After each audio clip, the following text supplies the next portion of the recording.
Hello, hello, hello. Welcome to another episode of the GSMC Wrestling Laureate Podcast, brought to you by the GSMC Sports Network. Hope you guys are having an amazing 4th of July day. Hope you guys are enjoying yourselves. Happy 4th of July. Hope you guys are staying safe. Make sure to hit up some of that good old JR's, barbecue. If you're a wrestling fan, you'll get that reference. But if not, hey, it's something new that now I'd be like, who the hell is JR? Jim Ross, he's a very excellent announcer in WWE, AEW, just in the history of professional wrestling. You think of professional wrestling, the Attitude Era, the early Ruthless Aggression Era, you think, Jim Ross. Of course, Jerry the King Lawler was kind of there as well. But yeah, thank you so much for tuning into the GSMC Wrestling Laureate Podcast, brought to you by the GSMC Sports Network. Today on tap, we do have our AEW Dynamite preview. We have our Thursday Night Wrestling preview, Ring of Honor, also Impact Wrestling. Then we jump on into WWE failed Money in the Bank cash-ins, and then we're going in our fourth segment. We're going to go back to back. We look on the positive side. We have my top 10. My top 10, Eric's top 10 Money in the Bank cash-ins for WWE. And lastly, our fifth and final segment every Thursday. We have our Thursday Superstar Spotlight. This time we are talking about the Scottish Warrior, Drew McIntyre. And is he going to be the next Mr. Money in the Bank? Honestly, it's still, very much, wide open. Could happen, maybe not, maybe. I think I'm like 97% sure that it's going to happen. But before we move on, I want to remind you guys to use the tips and donations link at the GSMCpodcast.net. This podcast is a hell of a lot better with fan interaction. Remember to hit up the GSMCpodcast.net link. If you want to say something, make sure, just know that your opinion is very valuable in terms of professional wrestling. Something that I definitely love, talking amongst other wrestling fans is once when you kind of have a dispute or a disagreement between, like your feeling of the best WWE champion or who is your Mount Rushmore of WWE superstars, who is, the best tag team in the world of professional wrestling now. See, like it's these conversations are pretty awesome to talk about once when you kind of have people to, kind of bounce ideas off of. So, remember to hit up that, comment. Make sure you like and subscribe to the show. Tell me your feelings about this podcast and, how I can make it better. Tell me what you like. Tell me what you don't like. All right. So now without further ado, our first segment, we're going to jump into AEW Dynamite. Overall, I felt like Dynamite was actually really, really good episode. I really liked it. You started off with Bryan Danielson going up against the Bastard Pack for the Owen Hart Cup semifinals. It was pretty good. Danielson, right off the bat, I noticed in the match that he really did look hurt. It looked like he is nursing a neck injury. I'm not too sure how much of a kayfabe it is, or if he should, get it checked out. Ultimately, like, dude, it's your neck, it's your back, it's your spinal cord. One slightly thing could go wrong. Guess what? You're never walking again.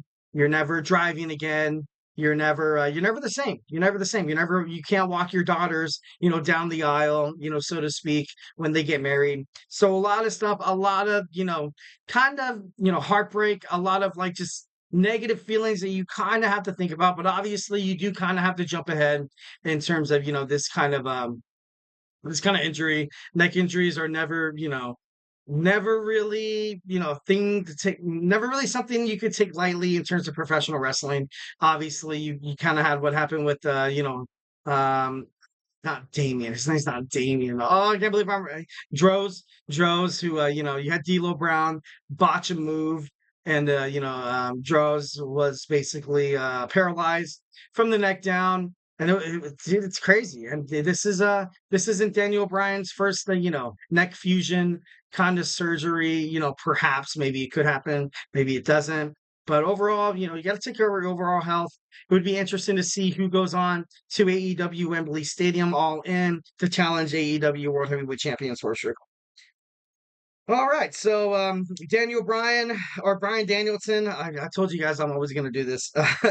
He was able to hit the crucifix for the 1-2-3. He moves on, defeats Pac. Next, we have Mark Briscoe come out. He's, very high on representing them boys still. Obviously, him and his brother Jay and Mark Briscoe still very much alive in terms of the professional wrestling kind of sector. People remember Mark's brother Jay for being, just phenomenal. He was just a phenomenal superstar. phenomenal, like his brother. He's very likable within the backstage within the locker room with other superstars and stuff like that. So it's kind of he came out. He declared himself that he was going to fight for Team AEW at Blood and Guts.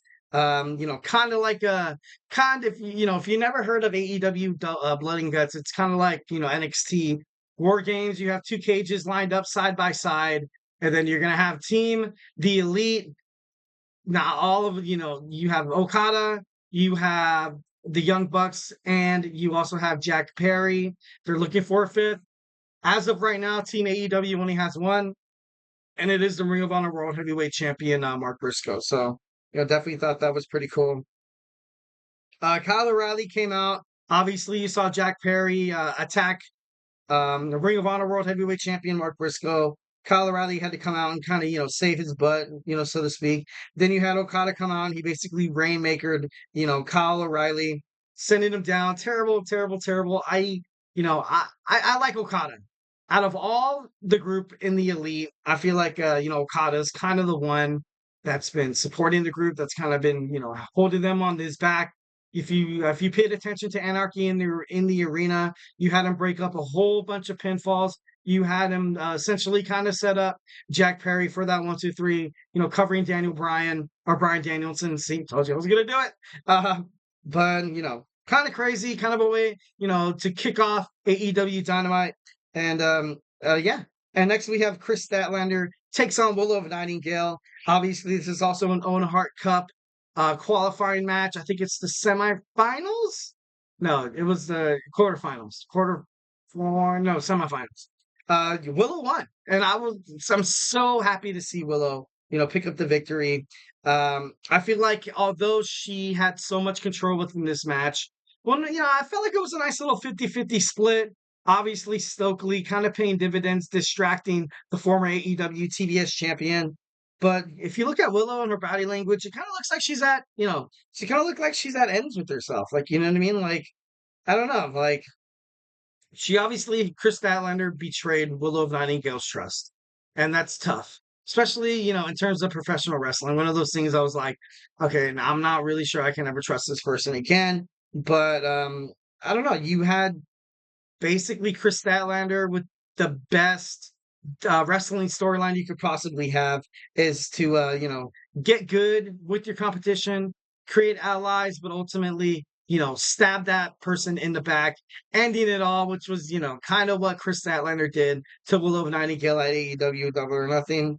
Highly controversial, kind of crazy. Nice match between Chris Statlander and Willow of Nightingale. But at the end of it, Willow was able to pull up the victory with the roll-up. All right, next we see the DMD. We see Britt Baker come out. And, she basically kind of leveled with the fans. She was like, the reason why I was gone for so long was because she essentially kind of had a pre-stroke. Nothing to be taken lightly whatsoever. A health scare. Health scare. That could divvy anybody in. That could dupe anybody of being like, you know what? I'm going to hang on my boots for sure. I'm not going to chance losing my life for, obviously a passion for professional wrestling is what all these people have, obviously. But it's to the point where sometimes you got to think of your personal health as well.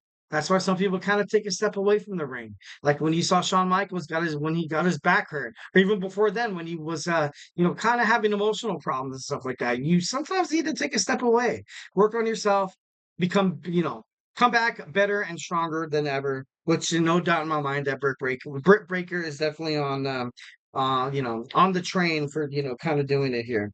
Then she also started mocking Mercedes Mone. Mercedes Mone recently won. She's now two belts on Monet. She won the New Japan Women's Strong Championship at AEW Forbidden Door against Stephanie Becker.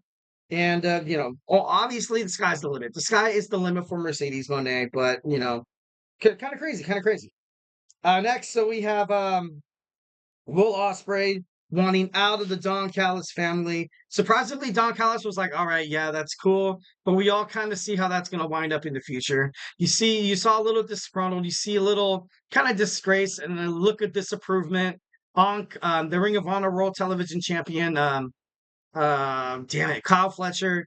And, it's Will Ospreay has to do this. Will Ospreay has to do this to further his career, to further his babyface push. Because right now he's still associated with that man, that mean man, Don Callis, along with Trent Beretta, along with I don't really consider Kyle Fletcher, like a heel. I think he goes out there every night to prove himself.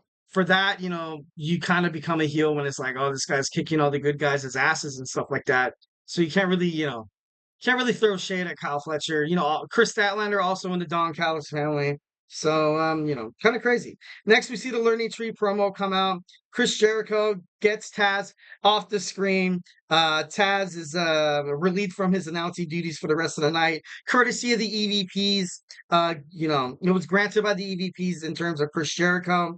Then we had a trios match. We had Samoa Joe, Konosuke Shibata, and then we also saw teaming up with Hook, the Cold Heart Handsome Devil Hook, and they fought against the Cage of Agony.